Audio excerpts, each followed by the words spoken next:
अदिति जी, राधे राधे। राधे राधे महाराज जी। महाराज जी, हम जिस माहौल में रहते हैं, जिस जगह पे रहते हैं, वहां जीवन की दौड़ में सफलता, पैसा, प्रतिष्ठा को ही सब कुछ मान लिया जाता है। ऐसे माहौल में रहते हुए आत्म शांति और सच्चे आत्मबोध को कैसे प्राप्त करें? भीतर में बहुत खाली देखो, हम दोनों बातों की पूर्ति की बात कहते हैं। सफलता भी, वाहवाही भी, मन की कामना की पूर्ति भी और आत्म शांति भी एक ही काम से हो जाएगी, नाम जप से। विश्वास मानो, हमारी बात पर विश्वास। देखो, जब हम डॉक्टर की दवा पर विश्वास करते हैं तो ज्यादा लाभ देती है। अगर दवा में संशय हो जाए तो दवा करेक्ट हो तो भी लाभ नहीं देगी।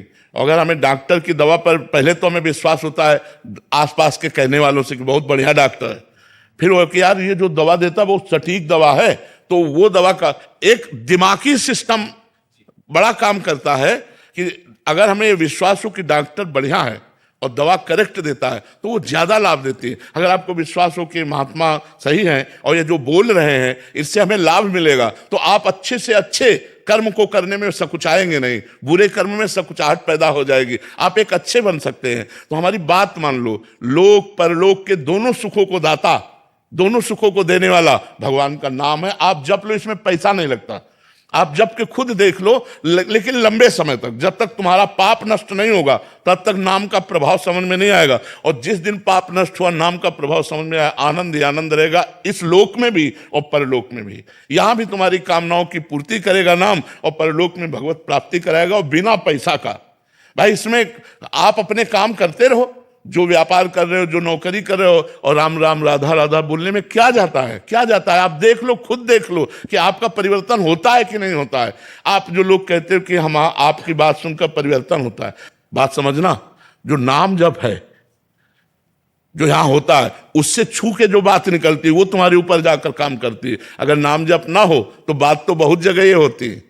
इसलिए हमारी बात मान लो, नाम जप करते रहो, उठते बैठते चलते फिरते तुम्हें निर्भय कर देगा, निश्चिंत कर देगा, निशोक कर देगा। कोई कामना ऐसी नहीं जो पूर्ति ना हो जाए। हम कह रहे हैं इस लोक की और परलोक की सारी सुख सुविधाओं को देने वाला कोई और भगवान देता है। इसलिए बिल्कुल आप बोले वो राधा राधा राधा, इसी से हो जाएगा, सब कुछ हो जाएगा। आप करके तो देख लीजिए, राधा राधा राधा राधा। और अगर आप इस लोक और परलोक में सुखी ना हो जाए, इसी जीवन में, जैसे आप माँ से पैदा हुए, जैसे हम माँ से पैदा हुए, जैसे आप इंसान हो ऐसे हम इंसान हैं। हाँ, नाम जप, भगवान की शरण, हम बचपन से भगवान की शरण में है तो उसका प्रभाव अलग दिखाई देगा। आप अभी शुरू किए हो तो उतना प्रभाव आपको दिखाई दे रहा है। खूब नाम जप करो, खूब आत्म शांति मिलेगी और खूब मंगल होगा। बस गलत काम ना होने पाए शरीर से। बिना नाम जप के नहीं बनेगी बात, ये गाड़ी लोकप्रियता है सब। बिना बिना तपस्या के तप करो, भजन करो, सब कुछ प्राप्त हो जाएगा। भजन है तो आप हमारे राष्ट्र के पदों में भी ऊंचे ऊंचे पहुंचोगे, और भजन नहीं तो नहीं पहुंच पाओगे, नहीं पहुंच पाओगे। आप समझो, भजन का ही प्रभाव, कोई खास बात नहीं है, केवल नाम जप, केवल भजन। अब ये बात तुम्हारे दिमाग में बैठ जाए, अगर ये बात बैठ गई ना तो बोले वस्तु अमोलक दी मेरे सतगुरु, निज दिन बढ़त सवायो, पायो जी पायो मैंने राम रतन धन पायो।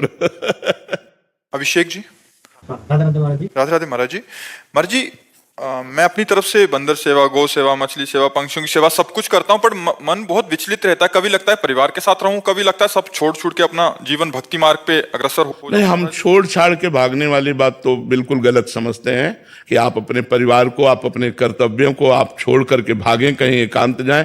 बिल्कुल जरूरत नहीं प्यारे। बिल्कुल सिंह की तरह घर गृहस्थी में रहो और नाम जप करो और मेहनत से रुपया कमाओ और परिवार का पोषण करो और चार का पेट भरो। हम तो ये माने, मतलब जो हमको अनुभव हुआ वो यही अनुभव हुआ। तो मेहनत करो और चार का पेट भरो और नाम जप करो, इससे बढ़कर भजन क्या होगा। तो हम प्रार्थना करेंगे कि गृहस्थ में रहकर भजन करना चाहिए। विरक्त तब होना चाहिए जब स्त्री के प्रति आकर्षण खत्म हो जाए, धन के प्रति महत्व खत्म हो जाए और कीर्ति के प्रति कोई लगाव ना हो, अपने को बिल्कुल मरा हुआ जीवन व्यतीत करना हो, तो विरक्त बन जाए। नहीं तो बहुत कचाई रहती है, बहुत कचाई रहती है। मान लो विरक्त होकर इधर उधर माता बहनों की तरफ ताको, विरक्त होकर दूसरे की जेब की तरफ ताको, तो हमें लगता है ऐसा जीवन तो यार निंदनीय जीवन, मर जाना जीवन है, मरा हुआ ये जीवन ठीक नहीं है। मेहनत से कमाओ, नमक रोटी खाओ और नाम जप करो और दूसरों का पेट भरो, ये बढ़िया बात है। जैसे तुम मछली सेवा, बंदर सेवा जो भी कर रहे हो, ये बहादुरी की बात है। आप कमाए हुए धन से पशु पक्षियों की सेवा कर रहे हो, प्रकृति की सेवा कर रहे हो, मनुष्यों की सेवा, ये बहादुरी की बात है। छोड़ छाड़ के कहाँ जाओगे? हमें कोई गुफा बताओ जहां आप चले जाओ, कौन सी गुफा में जाओगे?